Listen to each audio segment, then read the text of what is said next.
Gereja bangun banyak di Pulau Timur. Bangun banyak gereja Katolik, gereja Protestan, denominasi, dorong berdiri hampir 100 meter gereja berdiri. Berdoa ukur-ukur, menyanyi ukur-ukur, puji Tuhan, Tuhan semesta alam, sumber segala berkat, pulang ke rumah mereka miskin semua. Dan saya duduk dan menyimak itu sambutan Jonathan Lubatolis sebenarnya. Tidak ada yang salah dengan nama gereja ini, gereja Jonathan Lubatolis. Tidak ada yang salah. Tidak ada yang salah. Seorang antropolog Amerika, dia membuat sebuah teori namanya denial of death, menolak kematian. Dan Jonathan Lubatolis dan keluarga ini sedang menempatkan diri menolak kematian.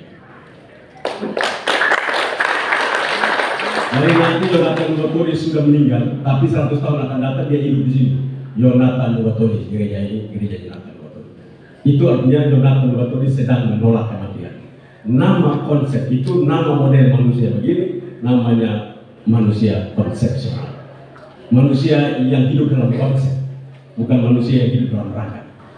Raga yang mati, tapi konsepnya berdiri terus, menjadi buah pemikiran yang dalam terus. Tidak ada yang salah. Tidak ada yang salah. Kalau orang berpikir itu salah, mungkin dia kurang belajar. Karena banyak teori tentang itu untuk menjaga seseorang melakukan hal kebaikan dan dikampanyekan terus-menerus seperti Yesus yang kita sebut tadi. Hari ini kita kemanapun, setiap hari minggu kemanapun kita bicara tentang ini. Itu namanya denial of death, menolak kematian Yesus. Nah, Yesus tetap hidup di antara kita. Itu namanya. Nah, ini gereja nanti Jonathan Lubatolis ini akan tidak ada guna kalau tidak diakui.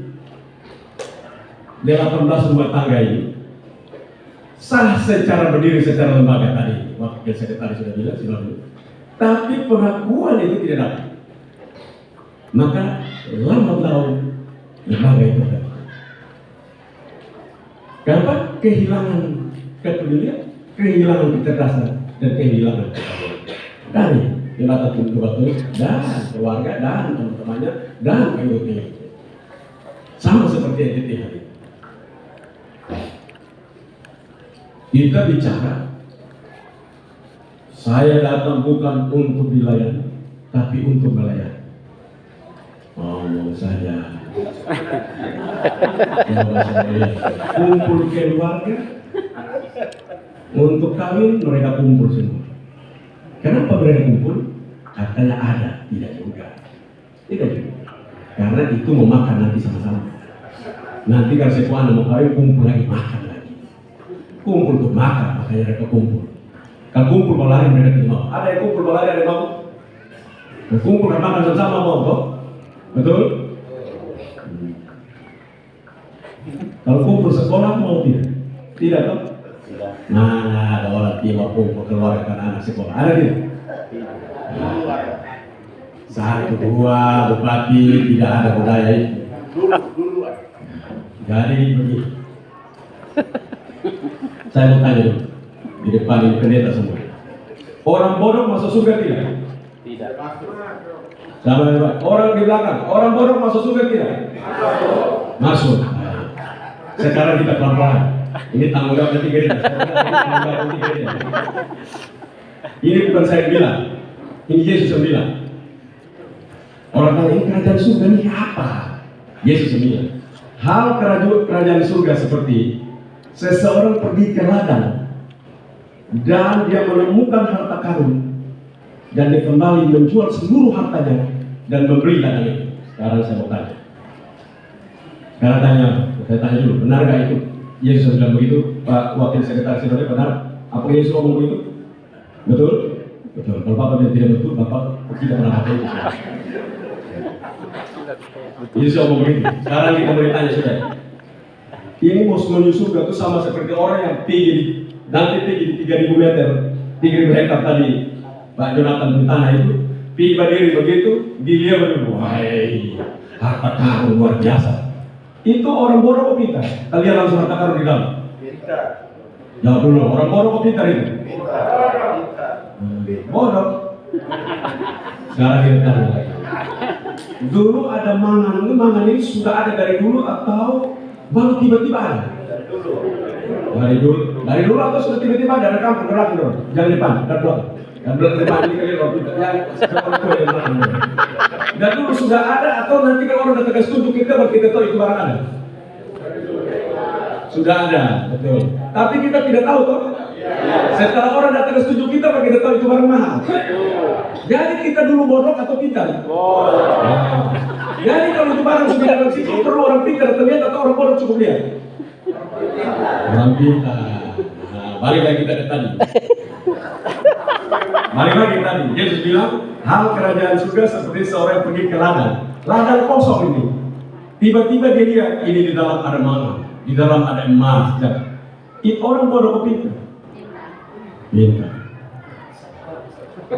Pintar. Gimana? Bodoh atau pintar?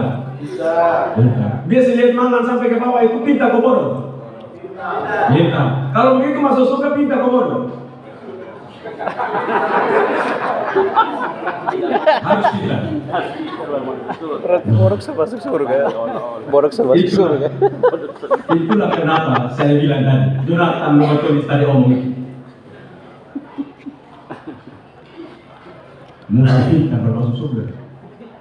Nah, pintar ini tidak berhubungan dengan sekolah saja. Pintar itu juga belajar di dalam gereja untuk bikin orang pintar. Pintar juga belajar membuat tenunan untuk tenunan yang terbaik dan jual 15 juta juga pintar. Coba siapa yang angkat tangan di sini? Nah, ini karo hukum. Kamu bintang 1 jaksa, betul? Betul. Kamu bisa bikin tenunan seperti tadi ya kasih ke saya? Nah, kau juga bodoh pengen seperti tenunan. Jadi banyak orang menganggap pintar itu artinya di sekolah. Yang tidak sekolah orang bodoh. Bukan.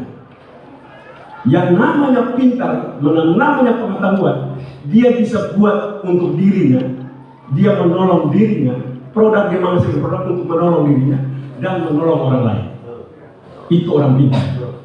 Tapi kalau di sekolah di kali ini tidak tetap susah. Pintar ngomong dokter Agus, sarjana hukum segala macam tidak bisa tolong diri termasuk orang lain juga. Ayo orang bodoh.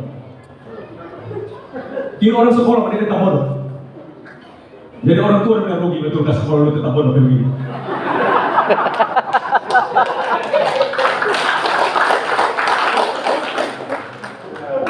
Ingat baik-baik. Pintar dan bodoh itu bukan sekolah saja, tapi belajar.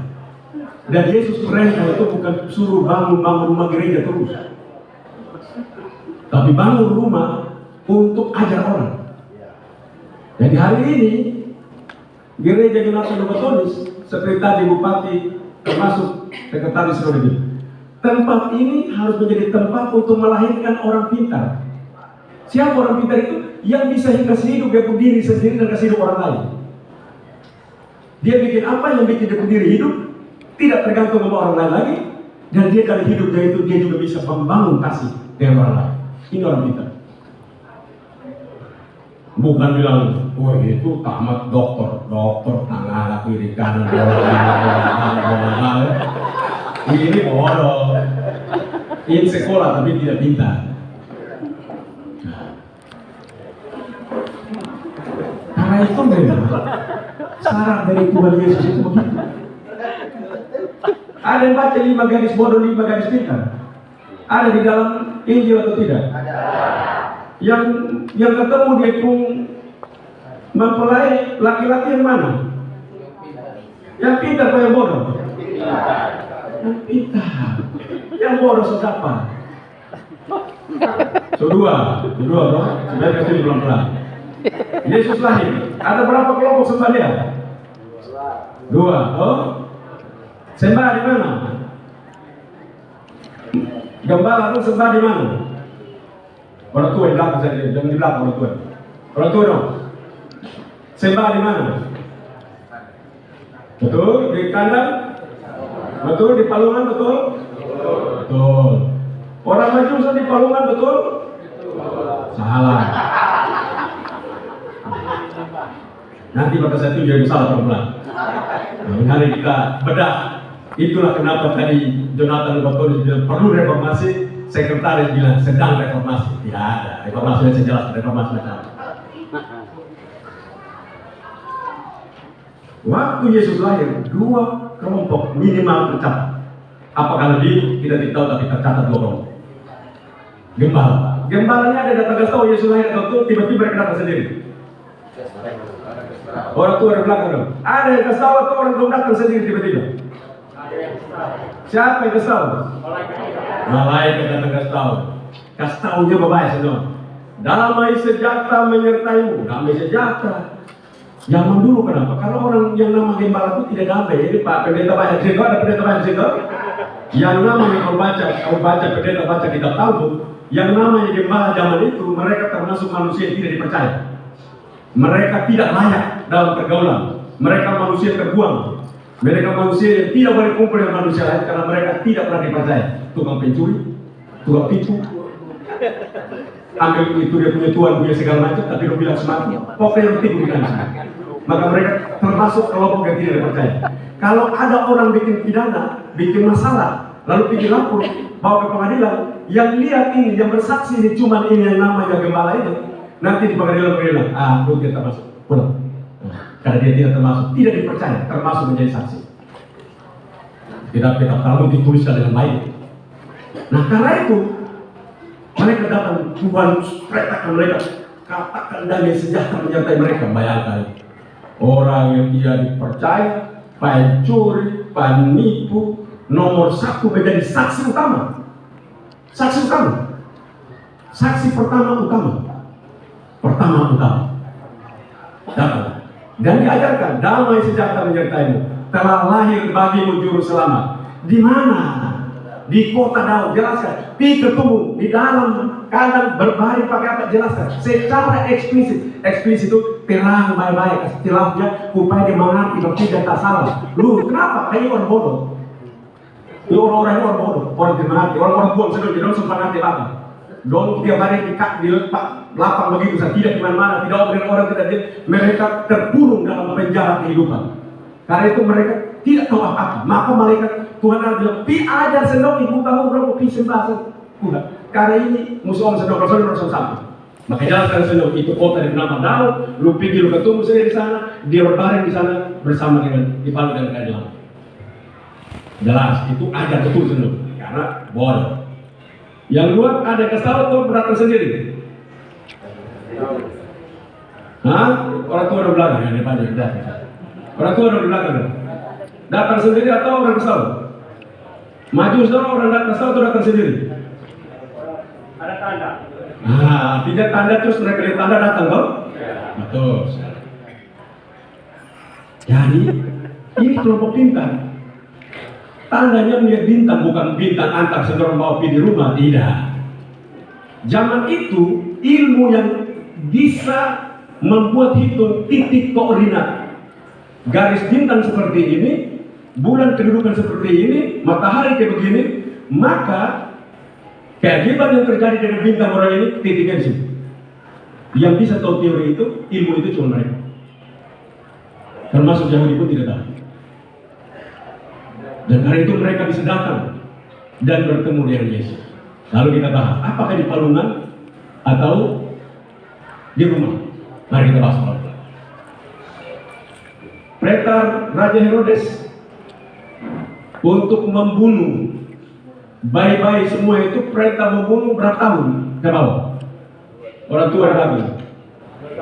2 tahun ke bawah, ya, maka orang tua lebih tahun. 2 tahun ke bawah. Kenapa tidak 3 tahun? Kenapa tidak 1 tahun? Karena Herodes tanya Majus waktu datang ketemu Majus toh, kapan kau lihat bintang ini? Pertanyaan kapan lihat bintang ini, dia hitung perjalanan dari Majus sampai di tempat paling lama 2 tahun. Karena zaman itu belum ada pesawat. Sekarang saya mau tanya lagi. Kalau paling lama 2 tahun, let's say kita anggap 1 tahun saja. Apakah Maria dan Yusuf masuk ke kandang itu dong suka-suka, tempat banyak yang bagus, tapi mereka masuk situ atau emergency sifatnya? Emergency itu darurat. Darurat sifat atau memang mereka mau, walaupun tersedia kamar bagus mereka mau pilih situ? Darurat, betul? Darurat. Siapa mau tinggal lama darurat 1 tahun? Selama dia punya rumah. Itu dong kampung atau dong datang di situ dari kota, mesti pulang kampung? Kalau mama kampung ini di sini, lalu pergi di TTS sana, mau mesti coblos, harus coblos di TTS, lalu tidak ada tempat, tinggal tahan darurat di kandang kami, lalu mau lama-lama 1 tahun, saya mau pulang kembali sudah di kami. Pulang toh? Pulang. Nah, dia pulang. Jadi Majus tidak di Balongan, karena itu darurat. Karena itu perintahnya bunuh 2 tahun ke bawah, karena hitung perjalanan orang Majus sampai ketemu maksimal 2 tahun. Maka bunuh 2 tahun ke bawah, kira-kira Yesus umur begitu, sama dengan perjalanan Majus pada saat dia tinggal pertama kali, ditarik maju, maka kira-kira 2 tahun. Nah, ini dia punya. Itu menunjukkan bahwa orang pintar tidak perlu datang ke tahu sendiri, mereka tidak perlu ke tahu. Karena orang pintar ketemu dengan Tuhan. Dia lihat bintangnya, dia tahu tandanya ini, nah selatan dapat. Kalian bodoh mesti tahu sendiri. Karena itu memang Yesus tuh pigilah aja, bukan pergi bangun gereja sebanyak-banyaknya. Karena sebanyak apapun bangun rumah gereja, lalu manusia di dalam rumah gereja itu tetap bodoh, maka sia-sia bangunan itu. Tidak ada orang bangun rumah gereja terus masuk surga, tidak. Tapi orang akan bangun manusia, dia pintar, dia peduli, dia berani, hidupnya dia bisa selamat, dan dia bisa bantu orang lain, orang yang masuk surga. Benar salah? Siapa yang ngomong itu? Siapa yang ngomong? Tuhan Yesus atau di mana? Ini makanya gereja terus. Yesus bilang begini. Masuklah ke dalam rumah Bapakku bersama saya. Di mana rumah ini telah disiapkan kepadamu sebelum dunia ini diciptakan. Kepada siapa?